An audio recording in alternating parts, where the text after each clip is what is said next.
gentlemen, welcome. Thank you for sticking around with us this afternoon. Thank you, Tony, and the Telecom Review Summit for hosting this panel. Throughout the last couple of days, there were many panels addressing multiple different topics of the ICT industry. This is a little bit different, but it's equally important. We're going to discuss a little bit the factors that influenced having more women in the ICT sector. We're going as well to prove to you that there's a value add in having more women in the ICT sector. And we're going to do a bit of a pulse check to see how good are we doing. Did we address the gender gap, or is there still work to be done? So without further ado, let me address my panelists. Welcome. I feel great about this panel. I mean, we're covering all the industries and we're covering all the geos. So thank you for being here with us today. And I would like to invite Gina to answer the first questions. Can you please tell us from your point of view and your exposure to the North American market, what factors influenced having more women in the ICT industry? Thank you, Rana, and thank you, everyone. It's wonderful to be here and to get a chance to talk about this very important topic, women in the ICT. This question I was really happy that you posed this to me, Reina, because I think there is so much happening in our sector that is so exciting. It's dynamic, it's always changing. There's transformation happening every day. It impacts our personal lives, our professional lives. It's so tangible what we do, right? That is what attracts women to this field, because there's a need for agility and creativity and innovation, decision-making that really impacts people's lives. That is what draws women into this field, and we want to see more women be welcomed to the table, because there are so many challenges that we have ahead and so many opportunities, and by having women at the table, you're going to have a better result. And I'll get into the data as we get into this conversation. Thank you. You're welcome. So thanks for the insight in the North American. I would like to move to the European segment just to complete the picture. I mean, from your point of view, what factors actually prevented having more women? Because I was talking to you and you're saying there are challenges. Prevented having women in senior position in the ICT industry? Thank you for this question. It is very important to focus on gender equality in ICT sector, particularly now in the era of rapid development of new technologies like artificial intelligence applications in all sectors, like rapid development of new generations of connectivity, now 5G and soon 6G, like quantum computing and many others. Why? Because when we have to face so many technological challenges, participation of women as qualified workforces and creators of new technologies is very important. But when we are talking about barriers, there is plenty of research and reasons defined by researchers, and not only researchers, and it seems that the problem appears at the level of the primary school, because when we look at results of little girls and boys at the beginning of the primary school in for example, math, they have exactly the same results. And problem will start later, and at the end of the primary schools, mainly boys choose profiles more technical, more focused on technology, math, etc., while girls finish primary school certain that for them maybe social sciences and humanities are better. So probably something happens in between, and probably it is strictly connected with cultural, stereotypical thinking, with what they face at school, at home, and from this perspective it is important to keep focus in the public debate and at home on encouraging little girls to be brave and to not be afraid of math. Great, thank you, Lidia. And to complete the picture, I'd like to take more of a local view. I know the UAE was very, very serious about addressing the gender gap a few years ago. Can you please share with us some of these initiatives? Thank you, Rana. I think, first of all, I'm very happy to be here on this panel with all of these amazing women.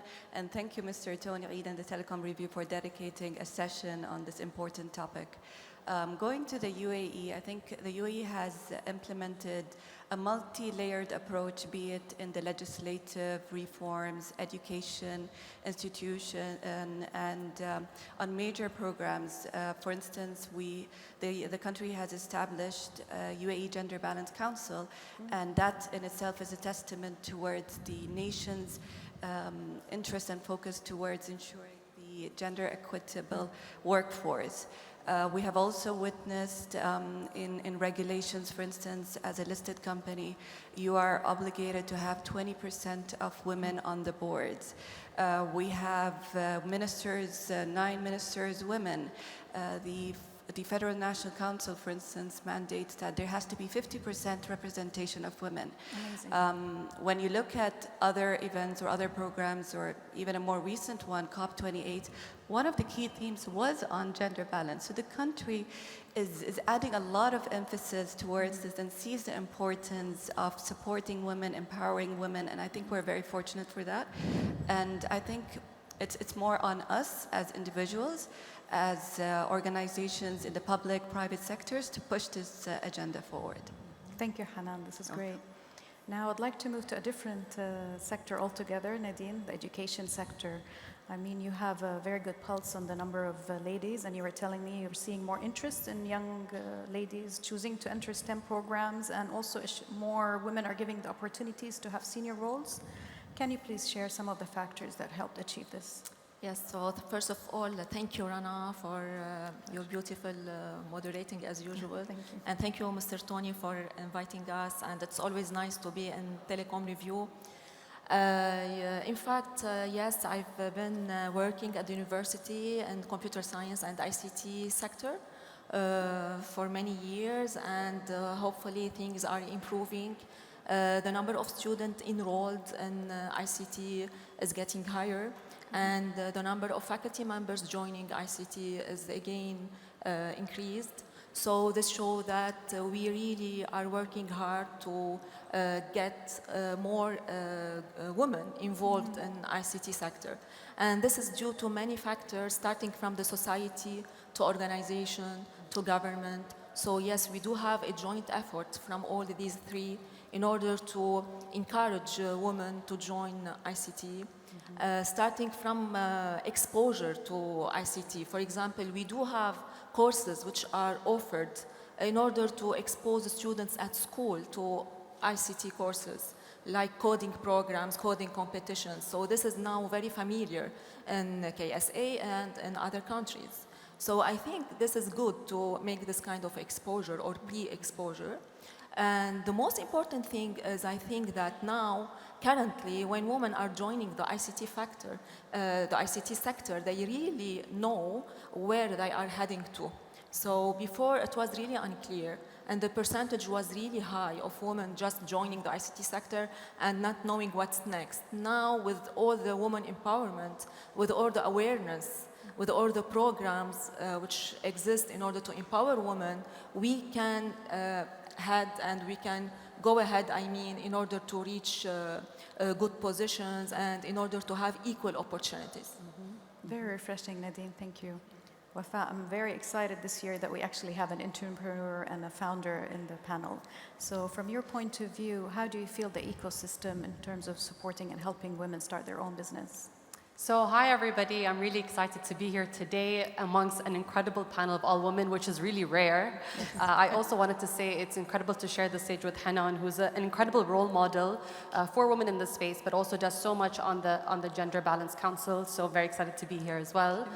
As an entrepreneur, I think, there's no secret that governments today are bloated. They can no longer hire in the scale that they used to hire. So now more than ever, there is an abundance of accelerators and incubators to get more women in the ICT space to start their own companies and to get the pressure off the government's back and to recruit teams. I think personally the ecosystem is very exciting. Saudi Arabia wants to get 1 million women to work by 2030 and start their own companies. So they're looking for solutions and vehicles to be able to do that, which is a great segue into what we're building. We're building a professional network and an edtech solution for women in business that can get them to work and start their companies. I think where the challenge lies personally, and I'm excited to see this change happening, is going back to quotas. A lot of ventures and VCs don't necessarily necessarily have quotas to include female founders in the ICT space as part of their portfolio. Investment committees don't necessarily have women on the committee that can vote for an idea. So some great ideas die at the investment committee because they don't get the funding they need. So when you look at Series A, women are predominantly non-existent. So they can raise the pre-seed round and the seed, but then they disappear because they aren't able to raise that ticket size. So super exciting time for this part of the region, but also so many challenges yet to come that we need to overcome. Great, thank you, Wafa. Very valuable insight. May, I mean, you've been in the corporate world all your life, and I'm sure you've witnessed. So can you share we're keeping a positive lens, I mean, the factors that help have women in the ICT industry? I think coming from, I've been in the telecom industry for almost 30 years. Was an easy journey. Like a lot of the engineers, male, female, start from the very basic, trying to climb a career ladder. But in the technology field, everyone has to face the same challenge. I think as a woman, I myself experienced some prejudice or through my career. I mean, that's a given factor. So whether it's the individuals thought about my experience or anything related to gender, I do not know. At the time, I didn't want to perceive the issues, as you say, you make the drama in the company.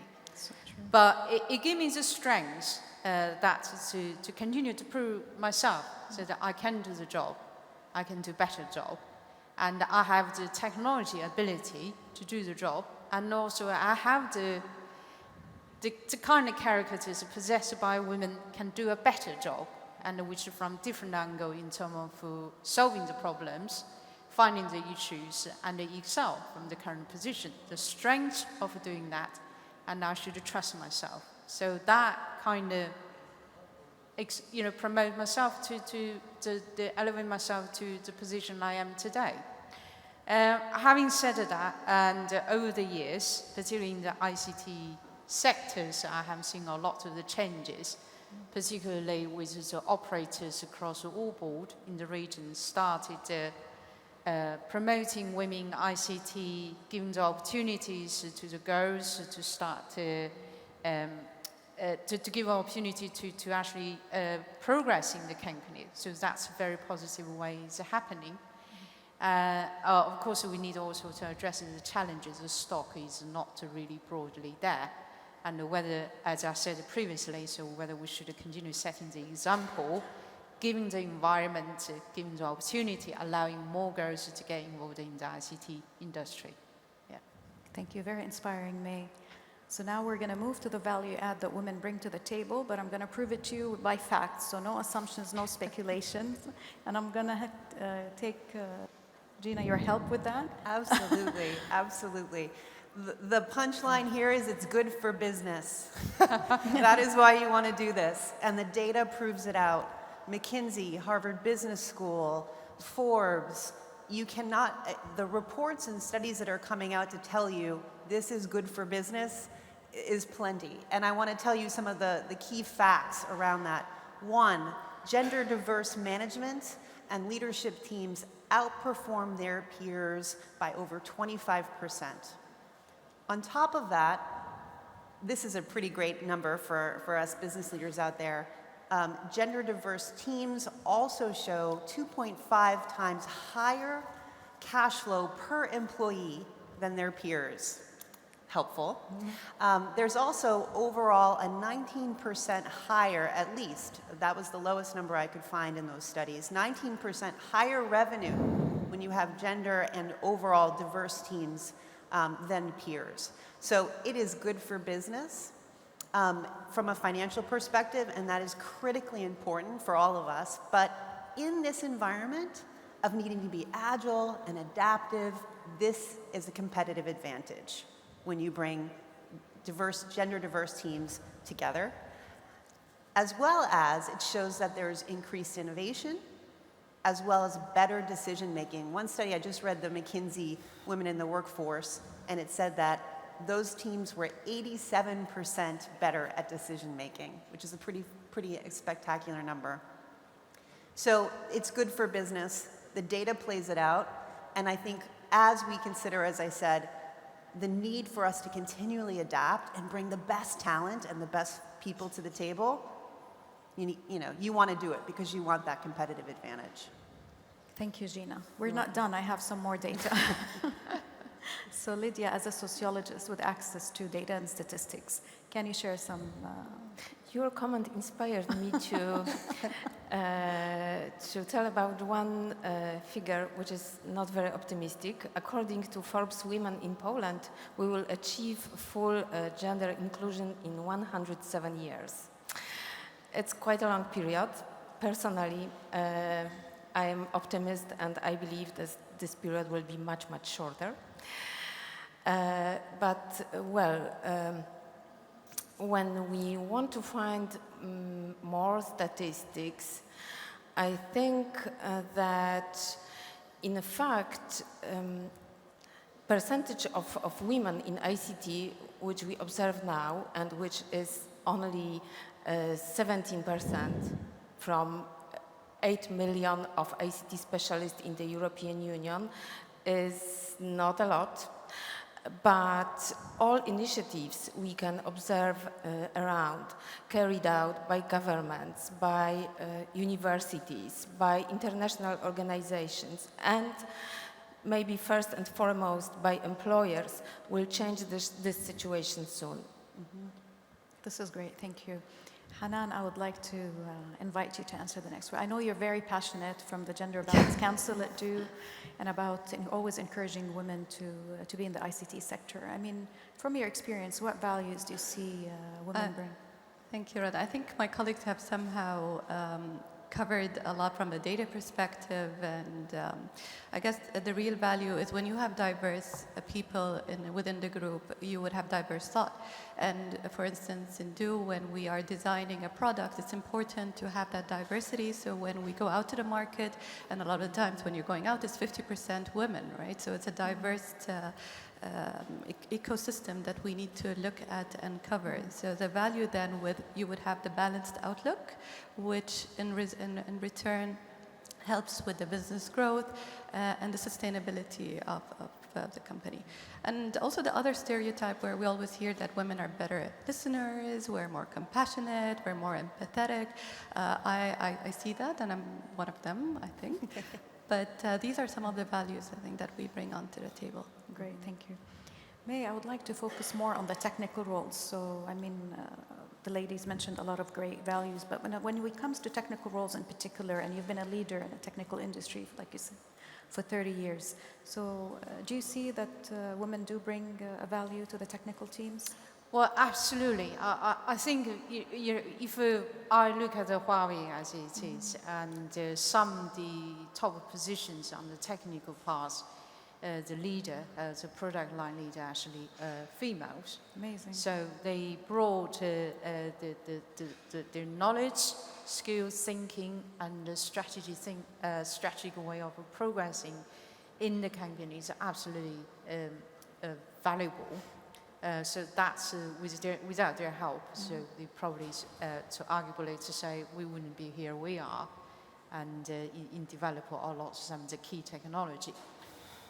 So I see is, from the technical skills, in fact, the statistics suggest that a lot of the girls in the technology subject are doing better than the boys in the school. So why? Down the stream, once you go to university afterwards, we said less girls actually going to the same kind of subject. I do not know. There's a lot of sociology issues to be addressed. But the way we thought, we are much more attention to detail compared with the boys in the way I have to say. In the technical thoughts, we spot some of the things detail. In my case, certainly my experience, I can't say the statistics can prove the boys cannot discover it. And we generally, we're more organized, I believe. That's the kind of strength we have. Yeah, we get things done quickly, structurally, and push it out. That's the kind of the advantage, you can say, characteristic advantage we can bring to the company. We are more, we have more emphasis towards the issues, towards working with a colleague. It can make the team work better and can actually gel together better in a way. So that's why I see as a women's strengths to provide to the table, in addition to our technical strengths and the experience in this way. Yeah. So if I hear you correctly, we deliver project on budget, on time, highest quality. Absolutely, Always. because the girls, are working in our team, and they do absolutely super job in support a lot of the key events, the technical discussions and presentation. Of course, we need more girls to be in the front line, directly engage with the customers to actually to provide the valuable experience and the knowledge in that respect. Yeah. Thank you, Nadine. Nadine, as a researcher in the higher education segment, what value do you see a senior female leader bring to the educational segment? So what the ladies said was wonderful, and we're really looking for these values in terms of better decision-making, collaboration skills, etc. But I want to highlight a very important topic, which is the AI, we are using the AI system. If we can add a value in the AI system, if we can fight the bias in the algorithm, this will be a great contribution for every woman. So we should be inside the system, we should be the programmers and the coder, because currently the AI system is full of stereotypes, of data roles assigned to a specific gender. So true. It's really biased, and for every woman, this is not fair. So the added value is simply to get into the system and to get on board, especially with the AI evolution. We cannot just see the evolution and use it without being part of it. Otherwise, it will not be fair to any of us. Thank you. Wafa, as a business owner, can you tell us a bit more about the performance of the companies, either led or owned by women? Do you see a difference? Yeah, so I just think adding to what everybody said, I mean, you guys covered all the data, but I think from a statistic point of view, women actually create more profitable companies, even though they get access to less funding. 2% of VC funding goes to women, so definitely there needs to be a change on kind of both sides. Adding on to what Hanan said, which is really spot on, I think as leaders and as founders, women have access to a set of tools that we are not necessarily taught to tap into.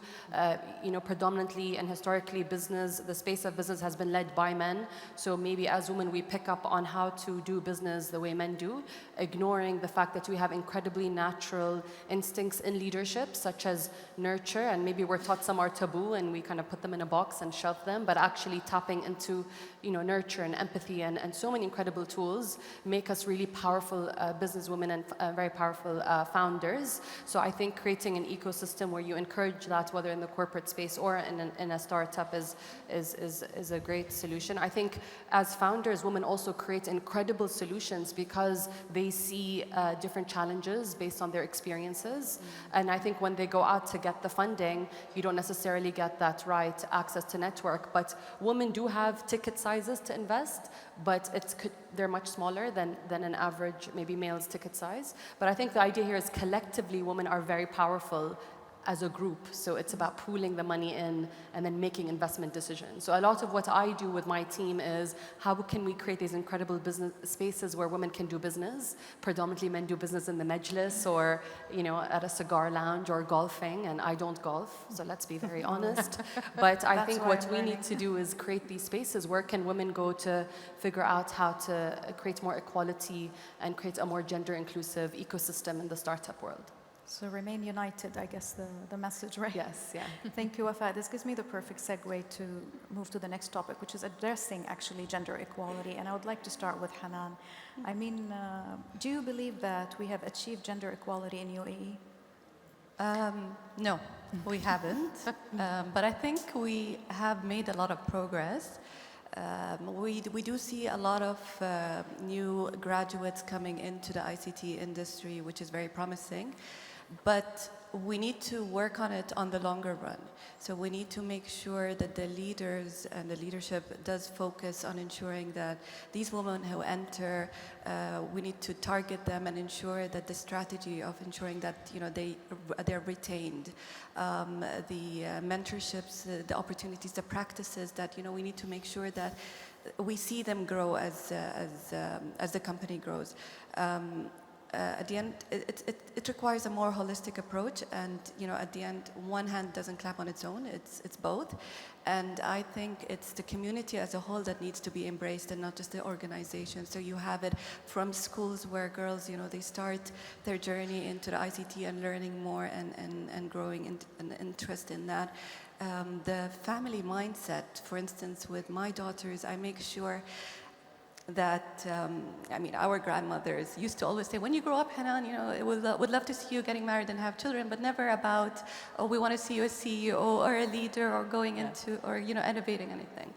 But with my daughters, I make sure, yes, this is important, marriage and, family and all that, but it's also important to see you as a future leader. Innovate, create, there is no boundaries for girls. The mindset has to change as well, and of course within the organizations having the right policies and practices, this all plays a role, and we're getting there. Thank you, Hanan, for sure in the right steps. Gina, I know you work a lot with telecom regulators and operators, and so you have a kind of a 360 view. Can you tell us a little bit more what we can do to fix the gender gap issue in the telecom industry in particular? Absolutely. So many good comments made by everyone, and I really liked Hannah's concept of takes two hands to clap, right? There's two sides of this. I think part of this is, and I think a big part of this is thinking about how do we create an environment where women feel like it's a clapping together. It is you're invited in, you're a part of the environment, you're wanted in the environment you're in. And I think one of the things that we look at in North America, and particularly in the United States, is what are those pipelines of opportunity? Because most young people, and as we talked about with STEM, there's some challenges with maybe people thinking about this field. We need to attract them. We need to captivate them that they want to be a part of this field and bring them into, and get them excited about it, and then show that they have a place here. And what does that mean? And we can get into, it's mentorship. It's how are we putting women into roles. In North America, there's statistics that say women do quite good entering. It's where you hit sort of a wall at director and above. So it's really also about how do we think about advancement and leadership for women in the ICT sector, as well as in the regulatory environment. Where are women's voices? And it's not just women, it's underrepresented people across the board, and there are many of them in our various countries. How do we bring them into the conversation?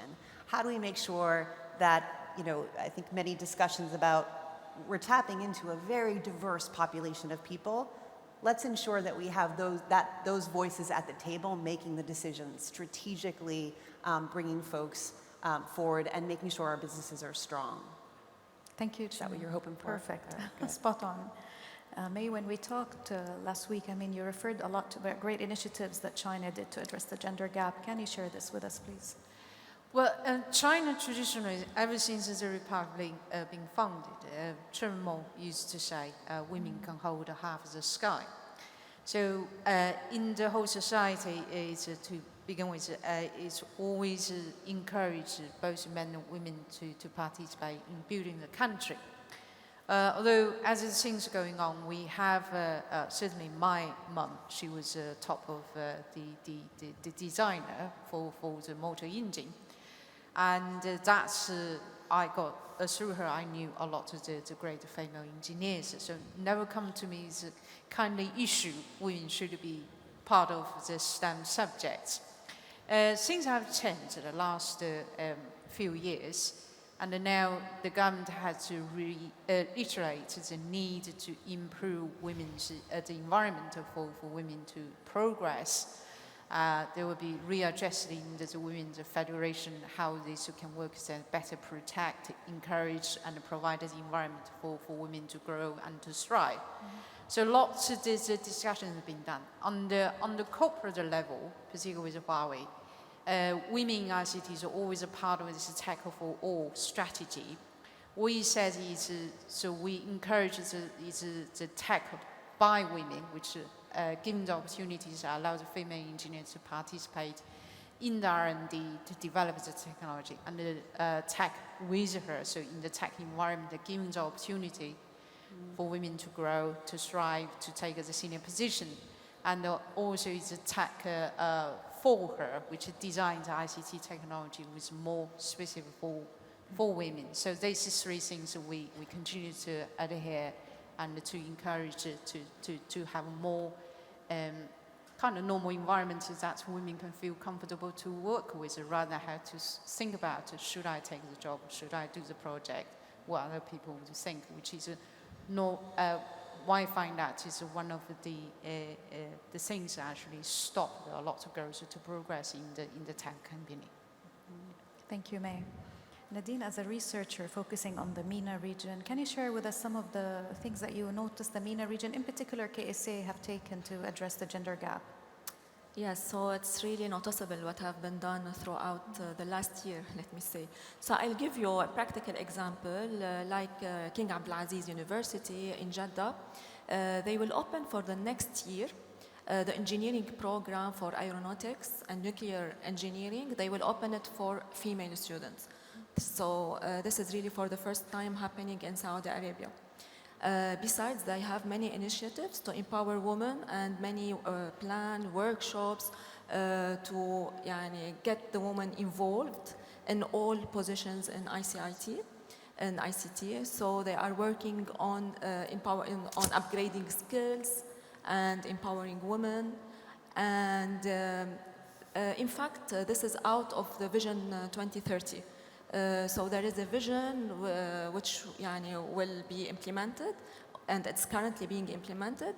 And by the end of 2030, more than 30% of the positions will be addressed to women. And this will be really an advantage for all Saudi women. Thank you, Nadine. Wafa, as a business owner and a founder, do you believe that women, especially in MENA, have and the tools or what it takes in order to succeed in opening and owning their own business? Yeah, I think starting a business is maybe the easy part. I think anybody can do that. I think the region has been exceptional in fast-tracking the registration and startup process. I think what's exciting in this ecosystem right now is more than ever there are certain funds being created that are targeting specific women. We've seen 2 angel investment networks in the region focused on connecting female angels with female founders. We've seen more equity-free funding, and that's huge because women are predominantly over-mentored and underfunded. So the mentoring is fantastic, but more than ever, it's the equity-free funding that women need access to. I still do believe in mentoring, and our platform provides access to mentoring, but I believe in very specific type of mentoring, which is women teaching other women how to navigate certain spaces. So someone could come even from a different culture and teach me how to be a board member, but it could not be relevant to my culture. So I think what we're trying to do on our platform is get our local heroes to create masterclass content and share the soft skills and the things they wish they knew before they became CEO or before they became a minister or before they went to space. Because my husband and I both fundraise for our startups, but he pitches 10 times a month and I pitch 70 and we close the same amount. So we really have to do things differently. I have to pitch differently. I sell differently. We both do, I show up on Zoom and I do cold meetings, and he has a network. So I think there's a lot of things that we have to do differently to get to where we need to go. And I think we need to find these spaces that offer us very specific and customized solutions. Thank you, Wafa. Very inspiring. Lidia, can you give us a bit more insight on Europe? I mean, Europe have done as well a lot to address the gender gap. Can you give us a bit more information? Yes. European Commission, which is famous from creation of number of regulations related to artificial intelligence, telecommunications, digital services, digital markets, creates also regulations referring to social challenges like, for example, pay gap or work-life balance. These two regulations, currently adopted by member states, can be really supportive for gender inclusion because when we look at the pay gap, which is really significant in all sectors in Europe and at all levels of organizations, this directive can be really supportive because all candidates will be aware of the salary offered at this certain position, and I think it can help significantly. The second directive I mentioned will facilitate more fair division of parental duties between women and men because, for example, men will be able to take parental leave and spend more time while women will be able to continue career, which is also a significant problem when we look at equal pay and equal career opportunities for women in Europe. So, but, when we talk about systemic solutions, it is very important, but apart of that, we have plenty of initiatives implemented by companies, plenty of initiatives implemented by universities, like, for example, dedicated units focused on equality and fairness. So I think we are at a really good way to achieve equality, but what is really important now, when we are staying at the threshold of artificial intelligence era, is not systemic barriers, is more, as it was mentioned in today's discussion, algorithms, because generative AI learns from users, learns on the basis of data generated by users, and now, when we are perfectly aware that only 34% of women use generative AI at work, in comparison to men, 55% of men use generative AI at work, which means that the future created by generative AI will be biased, will be created without women. Thank you. And this is a new era of challenges we should focus on now. It's a very good tip, thank you. So now we're going to move to your personal experiences, if you'd be kind enough to share that with all the challenges, and I'll start with Lidia. Can you tell us, I mean, from your experience, what challenges you mainly faced? There were two sets of challenges. I think, as people and as leaders, we always look internally. What am I doing? How am I looking at my career, my life, the impact I make?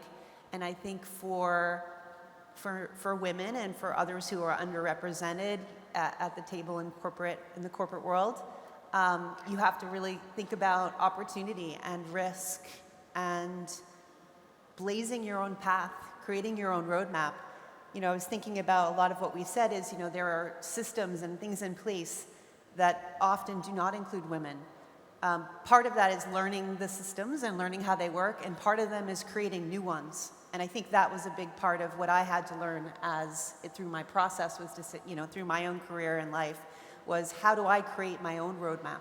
How do I create my own version of what leadership means, not just what I've seen, but how do I take the strengths of that and then apply new opportunities to bring strengths that I think women and others who often aren't at the table or are given the opportunity for leadership can bring. So it was an internal process of really looking at, I can't just create a mimicked version of what I see. I need to create my own version of that and then show that to the world. And the second piece, so that was a challenge in the beginning because you tend to model what you see. So I had to really create new concepts around what does it mean for me. I think also the challenge was to get the opportunities.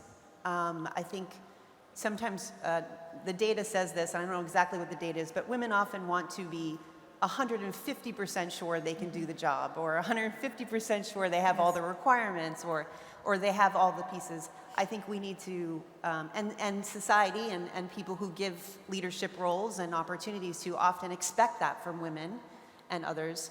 We need to look at this more as, what is the potential? What can we do? How can we learn as we're taking on new roles? Because if you don't have those opportunities already, it's very hard to have the resume or the background to be able to do that.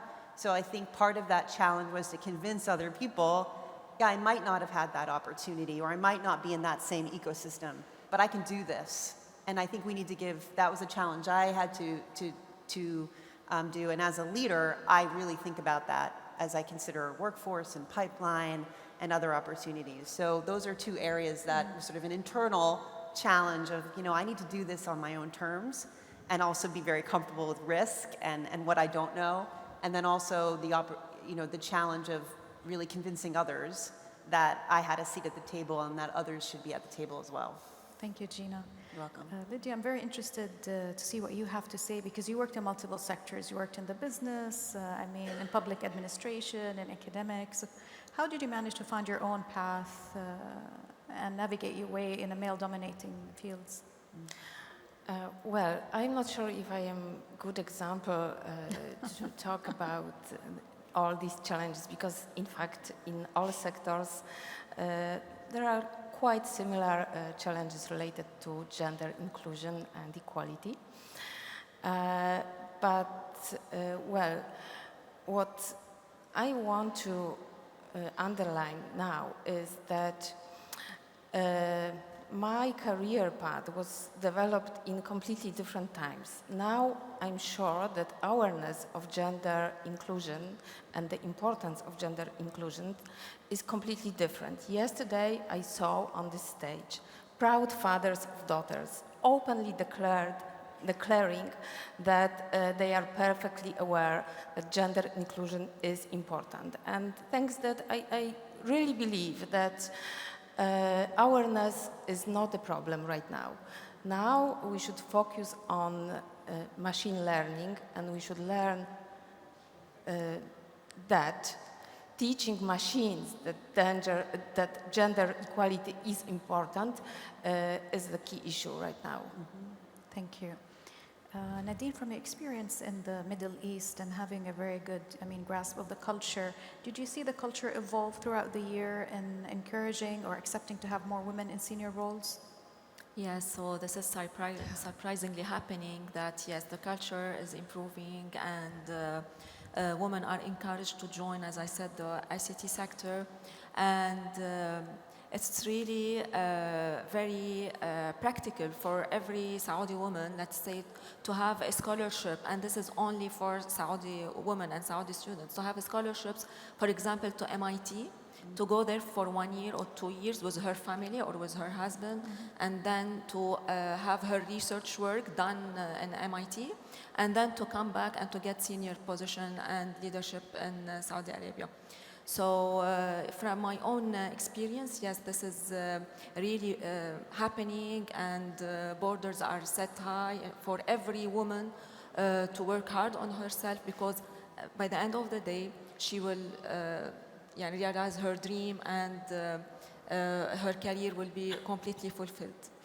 So it depends on the environment, it depends on the factors encouraging the woman, it depends on the culture and the society. And let us, I think we are all witnessing that there is a kind of social shift in Saudi Arabia and in the Arab country, which is enabling women and empowering women toward their targets. Thank you. So there seems to be consensus, and we all agree there's work to be done. So let's focus a little bit more on the solution. Bless you. Sorry about that.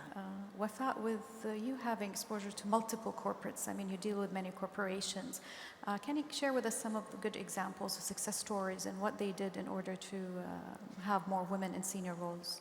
Yeah, I'm really excited because, we have over 50 corporate partners signed with what we've built, just this year. I think last year we had half that amount, so we're growing in size. And I'm really excited to announce some exciting collaboration with Dubai Islamic Bank and hopefully soon with DO as well, which is very, very exciting. I think organizations, what they've done really well is create space on top for women chiefs to be visible, who deserve to be there, and they've created space. I think these incredible women have led by example, but also for me, I really believe in you really can't be what you can't see. So the importance of role modeling is insane. Like we need to look at women and see the same skin color and the same culture and to be like, this could be me 10, 20, 30, this could be my daughter, right? So I think that's really important in creating space where women are visible and present. And I think as women, we have a duty and a responsibility to be visible in front of the camera, to share our story. And sometimes there's no solution. It's just to feel less alone as you understand, what are the challenges that they've overcome.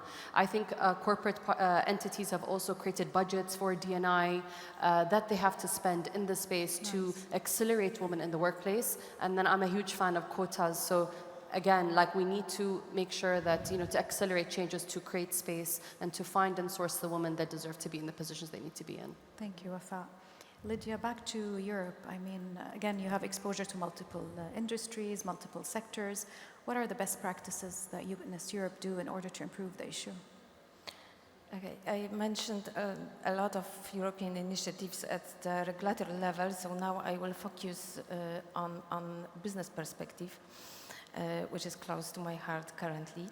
And I observed that many companies, including T-Mobile Poland, set ambitious goals in the area of gender equality, which is, for example, a percentage of women at all levels of managerial positions, which is, for example, percentage of, in fact, 100% of employees trained in the area of equality, not only gender equality, but equality in the wider understanding, religious, sexual, and many others.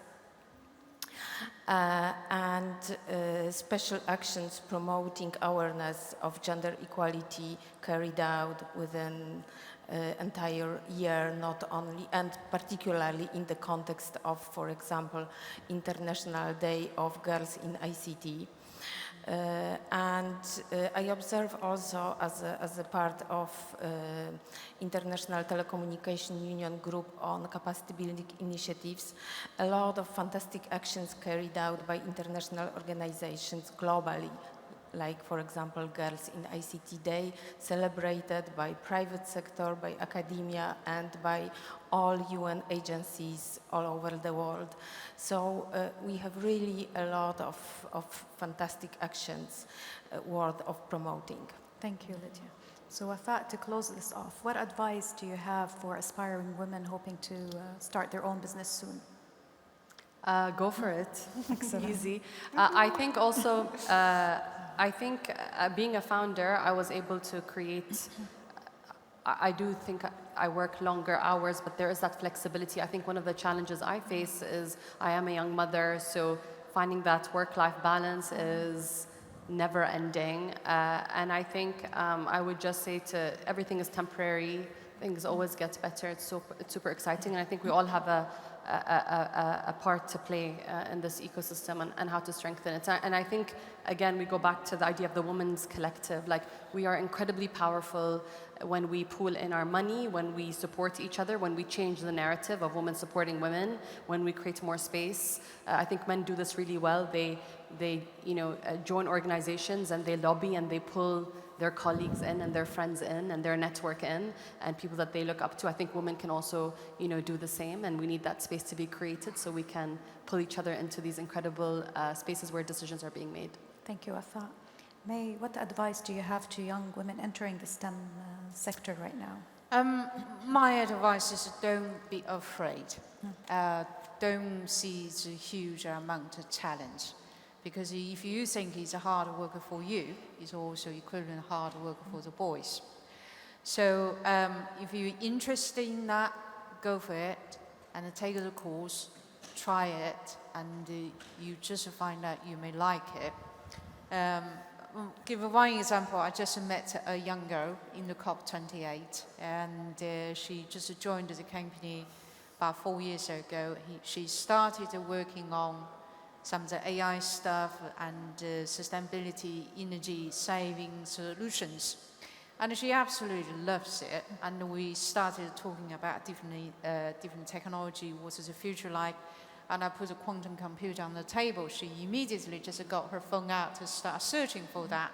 So once you started seeing that the achievement you made in the technology, that encouraged you to progress even further. So I think that's one thing I like to give young women.